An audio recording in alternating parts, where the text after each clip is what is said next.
할렐루야.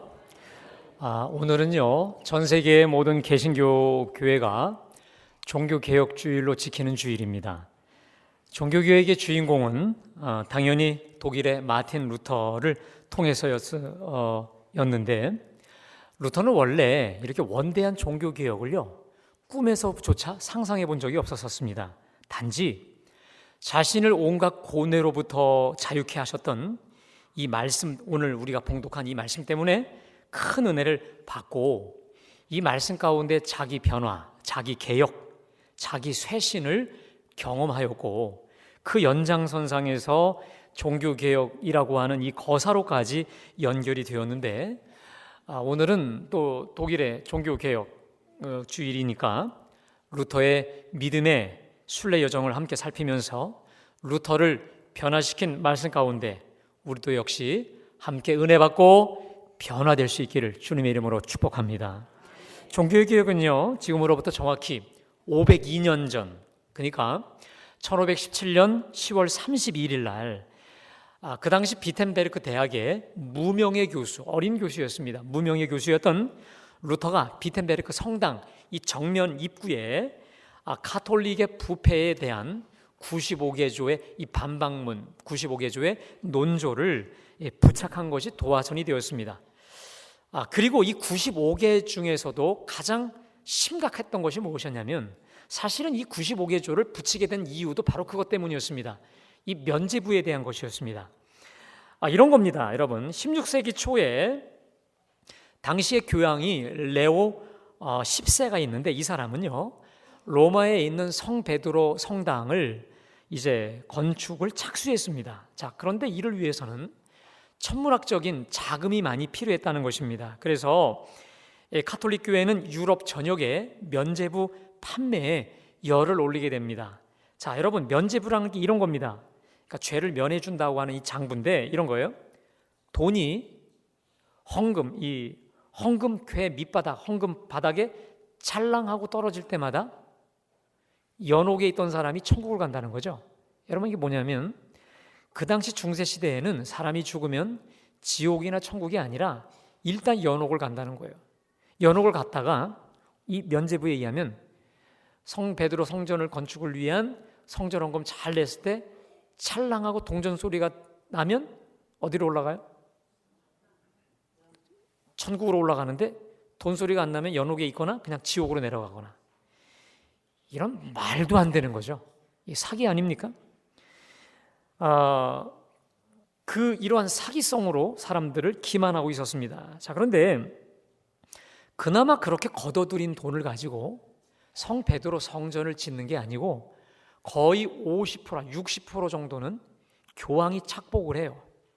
자신을 위해서 쓰고 나머지만 베드로 성당 건축을 위해 사용되었다는 것이죠. 자, 이 사실을 당시 교수였던 이 루터의 눈에 정확히 포착이 됩니다. 그래서 자금이 부당하게 사용된다는 것까지 이것을 공적인 논쟁에 붙이기로 하고 오늘 이렇게 붙인 거죠. 근데 여러분, 사실은 루터가 왜 이것을 종교개혁까지 생각하지 않았냐면, 그 당시에요, 이 비텐베르크 대학에서는 교수나 학생들 사이에 이것은 좀 문제가 있다, 이것은 좀 토론거리가 있다 싶은 것이 있으면 성전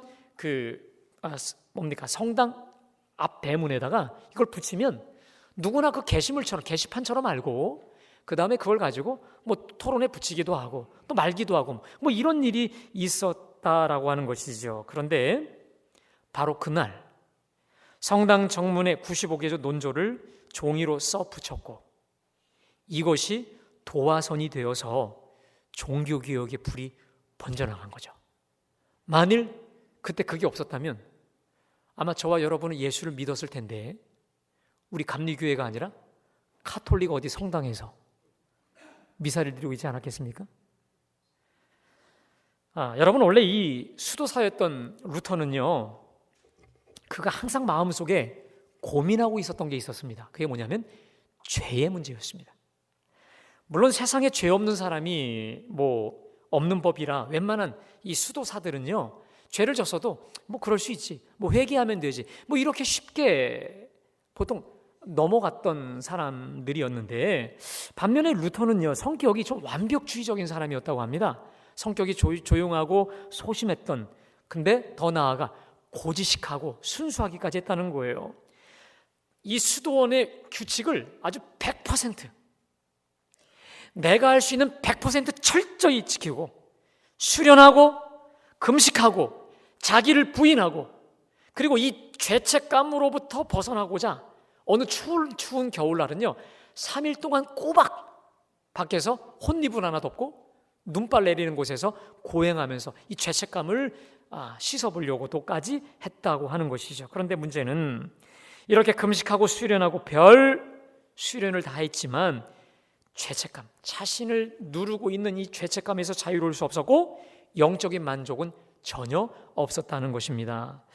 자, 어느 날 자기 바로 위 선임 사제에게 이 고해성사를 했다는 겁니다. 그런데 평소에 이 루터가 고백하는 죄목이 하도 사소하고 작은 것까지도 그냥 고해성사라니까 그 사제가 이렇게까지 말했대요.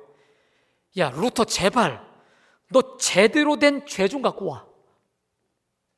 그런 자잘한 쓸데없는 죄 말고 좀 제대로, 좀 누가 봐도 정말 죄구나, 이런 죄를 갖고 오라고 할 정도로 이 루터는 아주 자잘하고 이 조그만 이런 것까지도 고해성사를 하고 했다는 것이죠.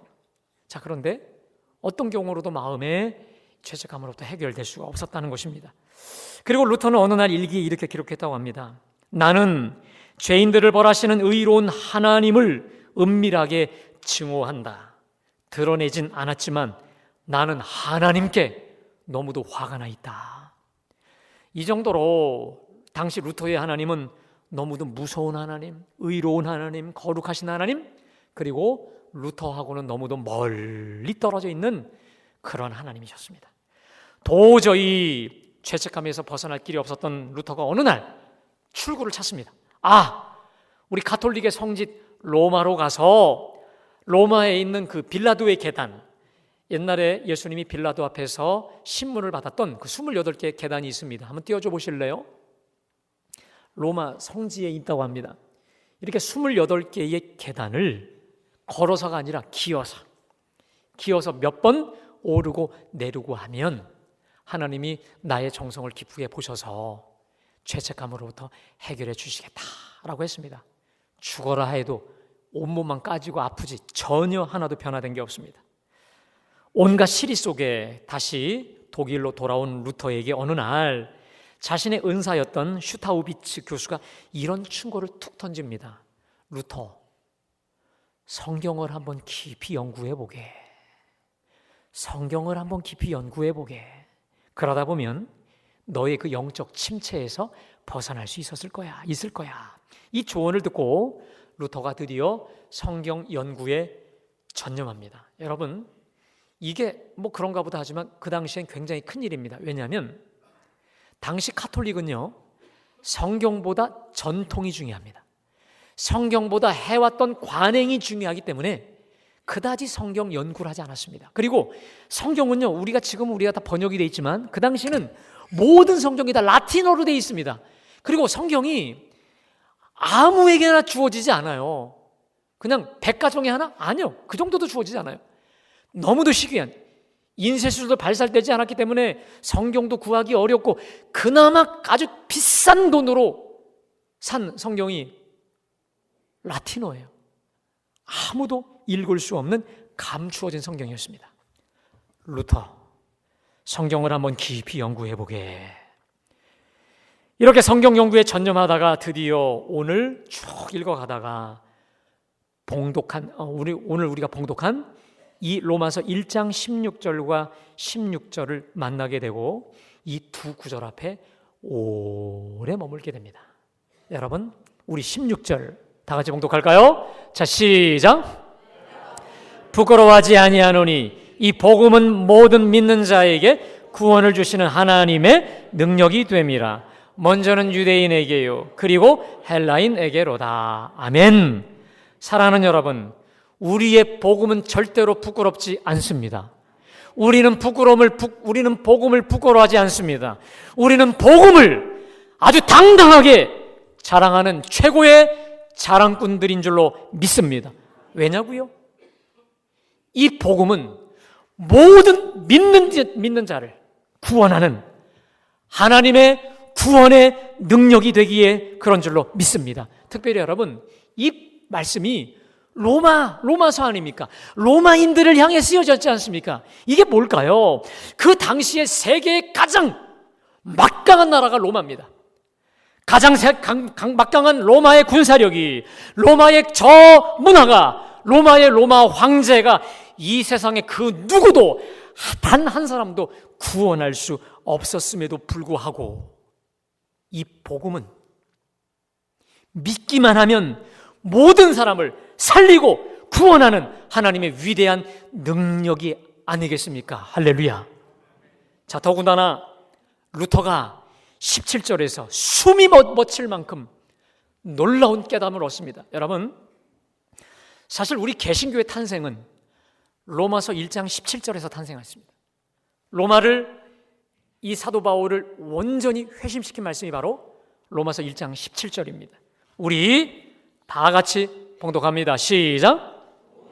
하나님의 의가 나타나서 믿음으로 믿음에 이르게 하나니 기록된 바 오직 의인은 믿음으로 말미암아 살리라 함과 같으니라. 아멘. 대체 복음에 뭐가 들어있기에 만민을 살리고 구원하는 구원의 그 능력인가라는 것입니다. 복음에는 하나님의 의가 들어있는 줄로 믿습니다. 복음에는 하나님의 의가 나타나서, 이것처럼 복음에는 하나님의 의가 나타났어요. 여러분, 하나님의 의가 뭘까요? 우리를 의롭게 하시는 하나님의 의인 줄로 믿습니다. 우리를 정결케 하고 우리를 새롭게 하고 우리를 새 사람으로 변화시킬 바로 그 의, 그 하나님의 의, 결정체가 뭡니까? 예수 그리스도인 줄로 믿습니다. 예수 그리스도, 그 하나님의 나와 여러분을, 모든 죄인을 새롭게 의롭게 변화시키는 그 의, 그 보화, 그 선물, 그것이 복음 안에 들어있는데 그걸 그러면 어떻게 받느냐? 믿음에서 믿음으로 이르게 한다. 이게 뭡니까? 전적인 믿음으로. 이 하나님의 의는 나의 고행과 나의 수고와 나의 그 열심이 아니라 전적인 믿음으로만 받는다는 거예요. 이 하나님의 의를 받아가지고 의롭게 된다라고 하는 것이죠. 그동안 루터는 하나님의 의, 나를 살리고 구원하시는 이 하나님의 의를 나의 고행과 선행과 공로로 취득하고자 했는데 NO! 그게 아니라는 거예요. 오직 믿음으로, 오직 은혜로 저 하나님의 의를 얻게 된다, 이 사실을 깨닫게 된 것입니다. 여러분, 이것을 신학적으로 이신득의라고 합니다. 믿음으로써 의를 득한다라고 하는 것인데, 이 진리가 그동안 옥죄였던 이 루터를 모든 속박에서 풀어 자유케 한 것이죠. 여러분, 이 말을 조금 더 설명하면 이겁니다. 내가 아니라, 내 수고가 아니라 믿음으로 하나님이 하셔야 된다라는 거예요. 아멘. 그동안 루터는 이 하나님의 의를 내가 얻어보려고 무진장 애를 썼어요. 하지만 그러면 그럴수록 더 낙심과 좌절과 깊은 수렁에 빠져 오라 나는 곤고한 자로다, 누가 나를 이 사망에서 건져내랴 좌절하고 있었는데, 와, 믿음으로 된다는 거예요. 이신득의, 믿음으로 이 하나님의 의가 부어져서 내가 의롭게 된다고 하니 기뻐 춤을 추고 난리가 난 거죠. 그래서 오늘 로마서 1장 17절 루터, 이 말씀은 루터를 근본에서 변화시키셨고 우리 개신교의 모토와도 같은 말씀이 된 거죠. 사랑하는 여러분, 내가 하면 도저히 될 수 없는 것이 믿음으로 전폭적으로 주께 맡길 때 되어지는 줄로 믿습니다. 그래서 스가랴서 4장 6절에 이렇게 말씀하셨죠. 이는 힘으로 되지 아니하고 능으로 되지 아니하고 오직 나의 영으로 되느니라. 큰 산아 네가 무엇이냐? 내가 수룹바벨 앞에서 평지가 되리라. 여러분, 제가 여러분들께 우리 믿음 생활이 뭔지를 정의합니다. 믿음 생활은 되는 생활입니다. 믿으세요? 그렇게 되지 않던 게 내가 믿음으로 주님을 붙잡음으로 되는 것이죠. 우리 옆에 분하고 인사할까요? 믿음 생활은 되는 생활입니다. 다시 한번 인사합니다. 반드시 믿음으로 되게 하십니다. 믿으세요? 여러분, 우리 믿음의 출발, 구원뿐만 아니라 단지 이 구원, 나를 변화시키는 이것뿐만 아니라 내 실생활에서도 겪게 되는, 다시 말해 내가 도저히 사랑할 수 없고 내가 용서할 수 없고 내가 고칠 수 없는 나만의 오랜 습관, 게다가 이 문제가 태산과도 같은 문제일지라도 내가 하면 실패합니다. 그러나 믿음으로 주님이 하실 때 될 줄로 믿습니다. 여러분, 루터의 자서전을 보면 루터가 탑의 경험이라는 것을 합니다. 그런데 그 탑이 어딘지는 몰라요. 그런데 이 탑이라고 하는 어디에 가서 이 루터가 회심을 해요. 다시 말해 새 사람으로 거듭납니다. 사람이 완전히 바뀌어져요. 근데 아마도 많은 학자들은 오늘 이 성경을 로마서 1장 17절을 그 탑이라고 하는 장소에 가서 읽다가 믿음으로 얻어지는 하나님의 의를 깨닫고 온전히 새 사람으로 변화됐다라고 말할 정도로 믿음으로 우리 하나님께 맡기고 믿음으로 주님께 나아갔을 때 그토록 해결되지 않았던 죄책감과 모든 어려움의 문제가 해결되고 회심도 하게 된 것이죠. 여러분, 마찬가지로 그렇습니다. 내가 아니면 할 수 없는 것이 주가 아니면 주가 하시면 된다는 것이 바로 이 탑의 경험을 통한 회심뿐만 아니라 여러분, 그 결정적 근거가 뭡니까? 루터의 종교개혁 아니겠습니까? 전혀 의도하지 않았던, 꿈에도 상상하지 않았던 이 개혁이었습니다. 여러분, 루터의 종교개혁은요, 계란으로 바위치기가 아니라 계란으로 태산을 치는, 태산보다 더 큰 그 당시 로마 교황청, 또 이 독일의 이 제후들이 온전히 로마 교황청의 하수인이었기 때문에 일개 무명의 교수 한 사람이 뭘 가지고 개혁을 할 수 있겠다는 겁니까? 그러나 루터가 할 수 없었지만 하나님이 믿음으로 함께 하사 도우셨을 때 되게 하신 줄로 믿습니다. 마찬가지로 여러분, 내가 하면 할 수 없지만 우리 하나님이 믿음으로 내 문제를 맡아주실 때 모든 것을 되게 하여 주셔서 연약한 나를 변화시키시고 나의 문제까지도, 태산과 같은 문제도 맡아 주장하시는 줄로 믿습니다. 그래서 자연스럽게 오늘 이 말씀들을 통해서 종교개혁의 3대 구호가 천명이 됩니다. 한번 절 따라 합시다. 오직 믿음으로, 오직 은혜로, 오직 말씀으로. 아멘? 다 되는 줄로 믿습니다. 자, 근데 여러분, 정작 천년 동안의 이 가톨릭 교회의 권위에 전면으로 도전했던 루터에게 되돌아왔던 것은 축복이 아니라 환난과 핍박과 죽음의 연속이었습니다. 분노한 교황 레오 10세는요, 이렇게 루터를 폄하합니다. 멧돼지 한 마리가 주님의 포도밭을 짓밟고 있다라고 하면서 만일 60일 내에 굴복하지 않으면 너는 파멸당할 것이고 너를 화형에 처하겠다고 말합니다. 자, 그때 루터는 1520년 12월 10일 비텐베르크 시민들이 보는 앞에서 자신을 죽이고 파문하겠다는 교황의 이 칙서를 불태워버려요. 그리고 로마 교회의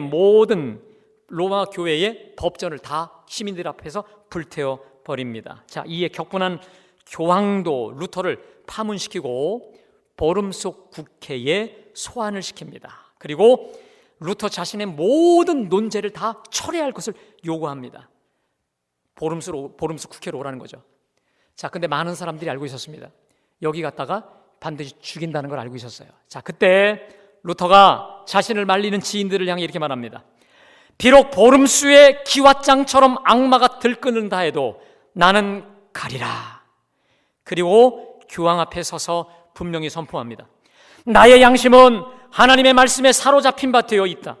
나는 나의 주장을 철회할 수 없으며 철회하지도 않겠다. 왜냐하면 자신의 양심에 불복하는 일은 옳은 일도 안전한 일도 아니기 때문이다. 그러면서 하나님께 마지막으로 간청합니다. 하나님, 내가 여기 있나이다. 나를 도우소서. 이게 독일어로 Gott, ich bin hier. Help me, Gott. 하나님, 내가 여기 있나이다. 나를 도우소서. 결국 루터는 로마 교황청 교황과 제국 앞에 다 단죄를 받아요. 여러분, 그 당시 로마와 제국의 단죄를 받는다는 것은 누구라도 그 자리에서 죽일 수 있는 무서운 것입니다. 실제로 로마 교황은 집에 돌아가는 이 루터를 죽이려 신복들, 특공대원들을 다 배치해놔서 가기 전에 죽이려고 했었습니다. 자, 그런데 하나님께서 루터를 기가 막히게 보호하사 당시 작센의 군주 프레드릭 현자가 돌아가는 루터를 자신의 특공대원들을 시켜서 납치합니다. 그래서 가장 안전한 독일 고산지대에 있는 바르트부르크 성으로 루터를 인도하지요. 그리고 그곳에서 10개월 동안 죽은 듯이 있습니다. 이름도 바꿔요. 수염도 깎고 머리도 기르고. 그래서 루터는 이제 죽은 거예요.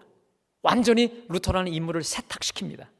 그래서 루터는 그곳에서 안전하게 10개월 동안 신약 성경을 번역했고 10년 후에는 신구약 성경을 모두 번역 출간하게 되지요. 자, 그런데 놀라운 사실은 이 바르트부르크 성에서 우리가 조금 아까 불렀던 585장 내 주는 강한 성이요, 이 찬송을 작곡하게 되죠. 이 찬송은 그렇게 죽을 고비가 많았지만 내 주는 강한 성이요, 이 주님의 은혜로 살아났던 것을 이 찬송가에 고스란히 담았던 것이죠. 자, 그런데 여러분, 놀라운 사실은 이 찬송의 배경이 된 것이 뭔지 아십니까? 우리 조금 아까 읽었던 시편 46편, 이 말씀을 찬송으로 개사한 것이죠. 다시 말해 마치 계란으로 바위치기, 아니 태산치기와도 같은 저 거대한 로마 교황청과 제국 앞에서 조금도 굽히지 않을 수 있는 그 용기가 바로 시편 46편에서 얻어낸 용기였다는 것입니다. 여러분, 제가요 이번에 종교개혁주의를 준비하면서 시편 46편을 좀 깊이 묵상해봤습니다. 그런데 여러분, 이 시편 46편을 묵상하니까 결론이 이겁니다. 이런 거예요. 나는 약하나 하나님은 강하시도다. 아멘.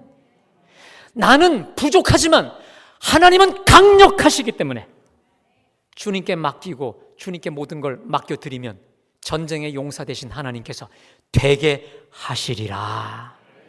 여러분, 그래서 우리 다 같이 1절부터, 우리 시편 46편 1절부터 3절까지 말씀을 다 같이 봉독합니다. 시작. 피난처시요 힘이시니 환난 중에 만날 큰 도움이시라. 그러므로 땅이 변하든지 산이 흔들려 바다 가운데 빠지든지 바닷물이 솟아나고 뛰놀든지 그것이 넘침으로 산이 흔들릴지라도 우리는 두려워하지 아니. 사랑하는 여러분, 오늘 이 자리에 오신 분들 중에 오늘 이 루터처럼은 아니어도 큰 환난, 풍파, 고민거리, 염려거리, 걱정거리, 불안거리 때문에 마음에 요동치고 흔들린 가운데 오신 분들 계시다면 오늘 이 말씀이 복음이 되실 줄로 믿습니다. 오늘 1절에 하나님을 향해 말씀합니다. 하나님은 우리의 피난처시요. 근데 이 피난처라는 말이 다른 말로 산성으로 번역이 됩니다. 힘이시니 환난 중에 만날 큰 도움이시라.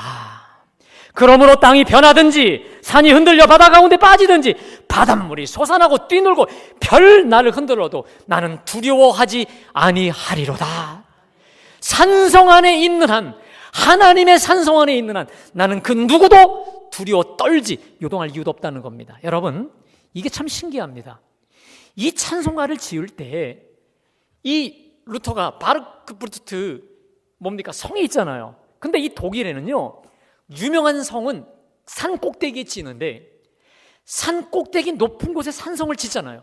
그러면 그 누구도 거기 들어가면 그냥 끝이에요. 그냥 안전이 100% 안전이 보장돼. 누구도 찾을 수 없는 게 바로 뭐냐면 이 산 꼭대기 요새로 세운 산성이었다라고 하는 것입니다. 마찬가지로 루터는 오늘 이 말씀대로 하나님이 나의 산성이요 피난처요 힘이시고 도움이시니 누가 나를 흔들랴라는 것입니다. 여러분, 우리 5절 말씀 다 같이 봉독해 볼까요? 자, 시작. 하나님이 그 성 중에 계심에 성이 흔들리지?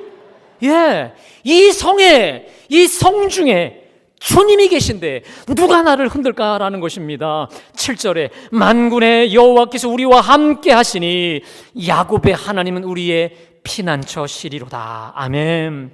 여러분, 그러면서 놀라운 고백을 하죠. 우리 10절, 이 말씀은 영성 훈련에도 굉장히 많이 사용되고 있는 이 구절입니다. 우리 10절 다 함께 봉독합니다. 시작. 내가 하나님됨을 알지어다. 내가 문나라 중에서 높임을 받으리라. 내가 세계 중에서 높임을 받으리라 하시도다. 아멘. 저를 따라합시다. 너희는 가만히 있어. 내가 하나님됨을 알지어다. 아멘. 여러분, 여기서 너희는 가만히 있어라는 말이 참 중요해요. 이게 영어의 be still 이 말이에요. 침묵하라, 잠잠하라, 고요하라. 호들갑 떨지 말라는 거예요. 여러분, 사람이 두려움에 휩싸이면 정신이 없어요. 호들갑을 떨어요. 가만히 있지를 못해요. 그때 우리 하나님 말씀이 뭡니까? 조용하라, 잠잠하라, 침묵하라. 왜? 내가 하나님됨을 보고 알라는 거예요. 아멘. 이 말은 너가 나서서 뭔가를 하려고 하지 말고, 너가 해봐 안 돼. 실패해. 안 돼. 네가 하지 말고 나에게, 전능한 나에게 맡겨서 내가 하나님됨을 보라는 거예요. 아멘. 네가 모든 걸 맡기고 전폭적으로 나를 믿고 의지하고 다 맡겨버리면 내가 문나라 중에서 높임을 받으리라.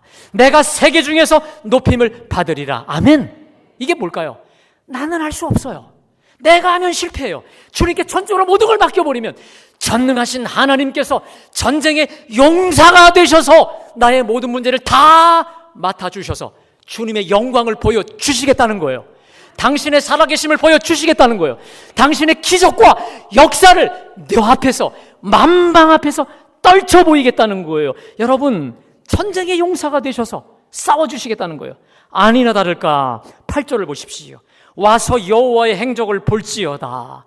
그가 땅을 황무지로 만드셨도다. 9절에 그가 땅끝까지 전쟁을 쉬게 하심이요 활을 꺾고 장을 끊으며 수레를 불사르시도다. 아멘. 사랑하는 여러분, 주 여호와 하나님께 맡기실 때 주님이 가장 용맹스러운 전쟁 용사가 되시고 투사가 되셔서 나를 대신해 싸우시는 줄로 믿습니다. 그리고 그 싸움은 백전백승인 줄로 믿습니다. 바로 루터는 오늘 이 말씀들을 붙잡고 제후 앞에서, 로마 교황 앞에서 잠잠히, 두려워하지 않고 담대하게 끝까지 소신을 굽히지 않고 나아갔을 때 그 개혁, 믿음의 개혁, 축복의 개혁을 끝까지 완벽히 거사를 이루게 하신 줄로 믿습니다. 사랑하는 여러분, 502년 전 저 루터를 변화시키셨던 이 로마서와 시편의 말씀이 오늘 예배하는 저와 여러분도 변화시키는 축복의 말씀이 되길 간절히 축원합니다. 오늘 이 두 말씀들을 쭉 제가 종합해 보니 이겁니다. 내가 하면 안 된다는 거예요. 내가 하면 실패한다는 거예요. 그러나 하나님이 하시면, 주님이 전쟁의 용사가 되셔서 싸우시면 되는 것이니 따라합시다. 오직 믿음으로, 오직 은혜로, 오직 복음으로. 믿으십니까?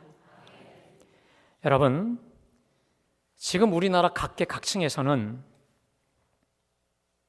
개혁과 변화의 목소리가 드높습니다. 저 위로부터 저 밑에까지 구석구석 어딜 봐도 고치고 손봐야 될 곳 투성이 아니겠습니까? 예, 변화돼야지요.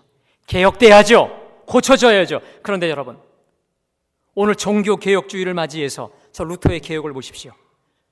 종교개혁 이전에 먼저 자기의 개혁이 있었는 줄로 믿습니다.